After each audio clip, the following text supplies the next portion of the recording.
Hey guys, David here. Welcome to Digital Outlook, where you're going to find the best community in all of crypto. In today's video, David Schwartz just dropped a major settlement hint. So guys, without further ado, why don't we get to it?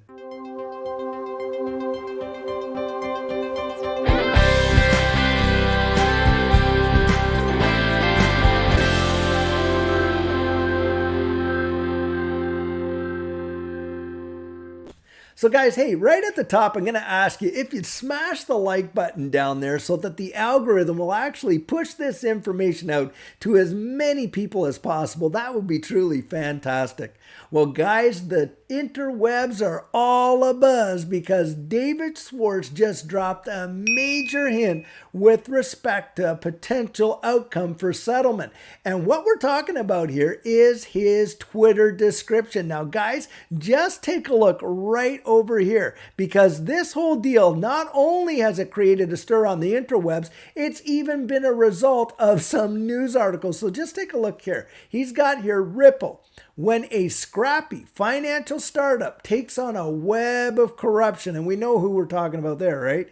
And betrayal to bring instant payments to the masses, they learn that the cost of disrupting the status quo is higher than they could ever have imagined, forcing them to decide between their vision and their survival. Guys, this is big. And a lot of people have made comment on this and interpret it to the fact that, hey, look, what David is saying here is they've come now to a crossroads and they realize, hey, look, this may be only about getting Ripple and XRP through the door, but that door could be slammed behind them and leave a whole industry open to potential litigation with the SEC going forward. Because remember, guys, Brad Garlinghouse has flat out come out there and said, hey, look, we want not just a win for Ripple, we want a win for this entire space. Because if we can get clarity on our situation, perhaps that will allow for some regulation and clarity to come to the whole digital asset space. Well, guys,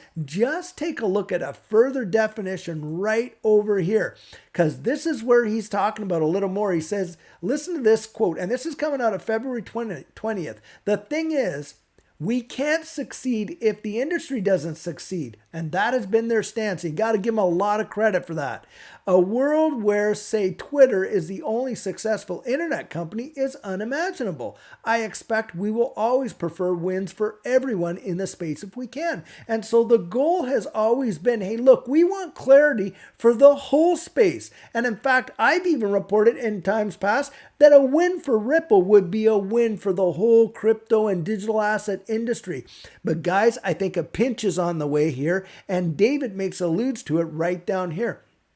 This person writes here, thanks for the response. Wasn't looking to paint Ripple as an unfeeling evil corporate overlord, only that the priority is Ripple first and hopefully everyone else if the cost is right. And listen to David's response. He says, yeah, I think that's fair to say. I hope we don't get into a position where we're tempted to walk through a door and slam it shut behind us. But of course, I can't promise we won't.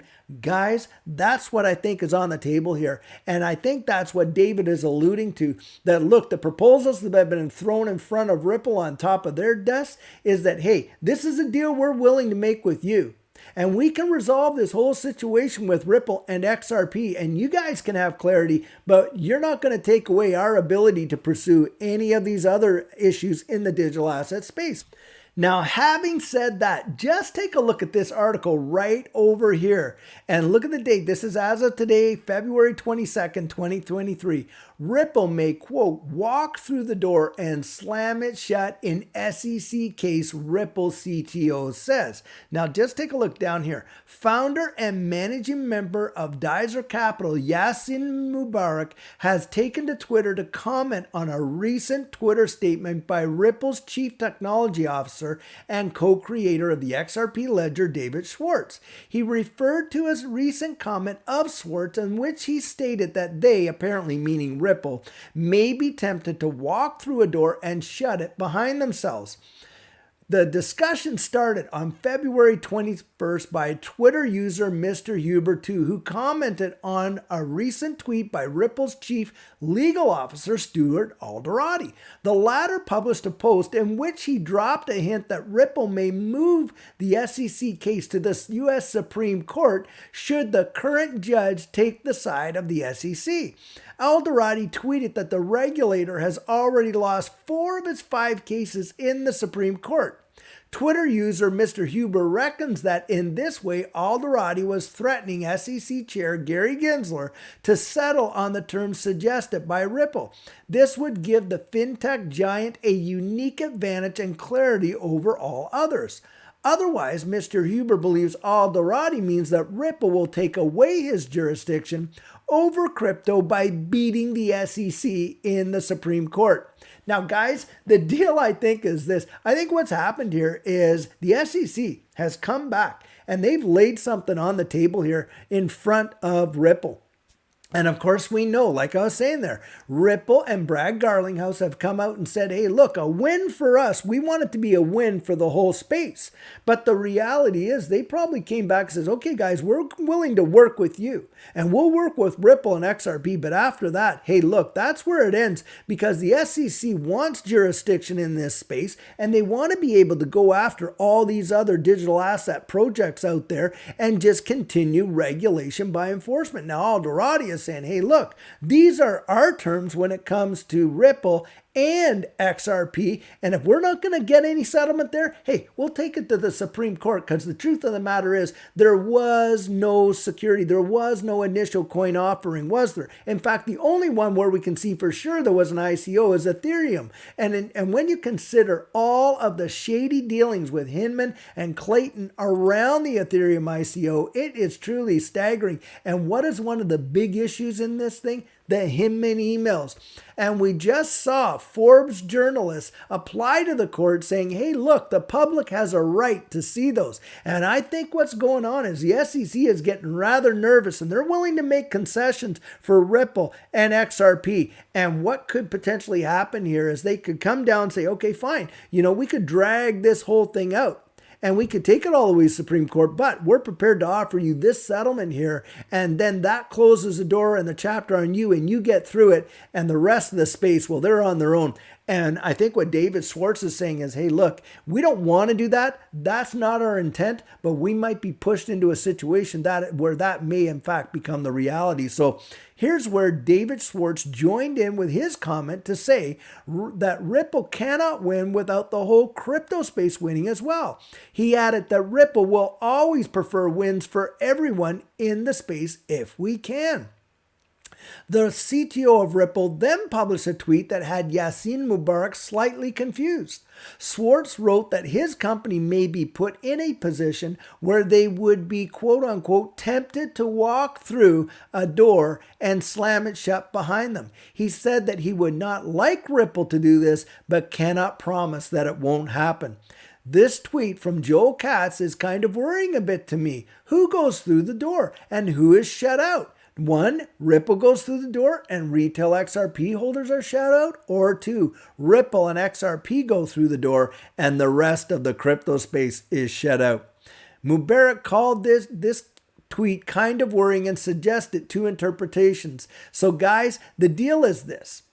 David has always loved to be able to come out and actually give hints on various things through riddles, comments, and pictures, and you name it. And he's done this before. Now, the guy's tied up under a lot of non-disclosure agreements, as we know, and can't flat out come out and say, and he's literally been interviewed where he says, guys, I really, really, really want to tell you, but I can't because they've sewn me up. So what he's doing out there is he's just throwing out this food for thought and saying, look, this could happen. It's not how we want it to happen. I really believe that. I think Ripple is out there trying to get a win for the entire digital asset space. But when their push comes to shove, and it may be the very fact that, hey, look, going forward, they might not be able to win this war for everybody, but they could possibly win it for Ripple and XRP. And guys, we would still get the clarity. Look, I believe whether we get it in summary judgment or we get it in settlement,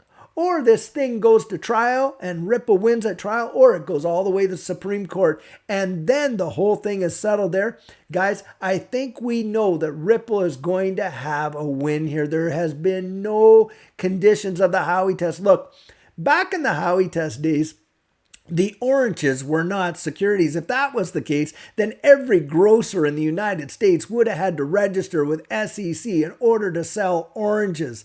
It's ridiculous. Now, let's say we get a win like what happened in Library. It needs to be, we need to repeat this and remind ourselves of this because, hey, in Library, yeah, they got a fine, didn't they? But the secondary sales, guys, they were not securities. And if that happens for us in this space, it is going to be massive. And I think what's going on here, we're seeing a little bit of ping pong going on between the SEC and Ripple behind closed doors. And David is coming out there and he's given some pretty decent hints to say, hey, look, it sounds like this is what's going on here. And guys, if that's the case, I think by the end of March, we're going to see one of two things. We're either going to see a summary judgment being made, right? Or we're going to see a settlement being done. I really think that that's true. And it wouldn't surprise me if by the end of March, we get some clarity on this. But either way, for those of us that have really stood behind Ripple, stood behind this XRP ecosystem, and have genuinely believed in it, I think our day of reckoning is coming. I think it's going to be an amazing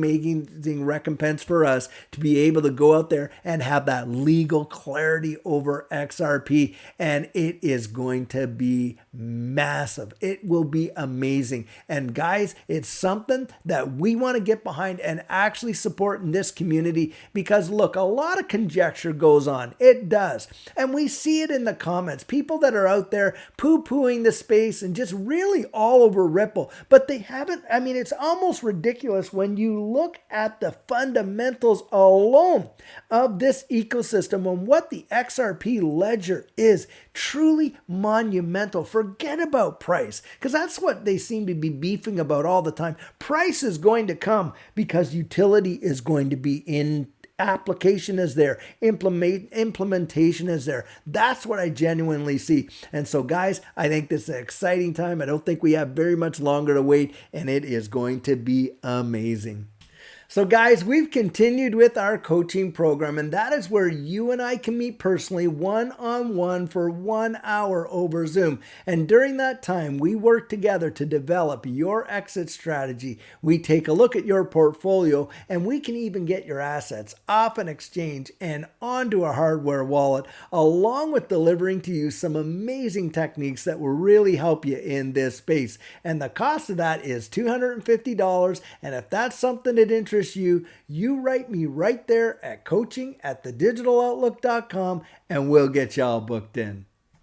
So guys, I truly hope that you enjoyed today's video. And as always, I want to invite you to join the conversation and drop your comments right down there in the comments section. Open it up to the community and start a discussion. Now, many of you know, hey, I'm not a financial advisor and this isn't financial advice, but if you found value in it, if you'd hit that like and subscribe, I'd appreciate it. And of course, don't forget about hitting that notification bell down there because as you know, things in this space, they change just like that. And I like to get the information out to you as soon as possible. And on top of that, I don't want you missing out on any of our regularly released videos. Now, if you're one of the thousands of folks who have been watching these videos, but you haven't yet subscribed, would you do the channel a favor and join this community? We'd really love to have you on board. So in the meantime and in between time, stay safe, be blessed, and I'll catch you in the next one.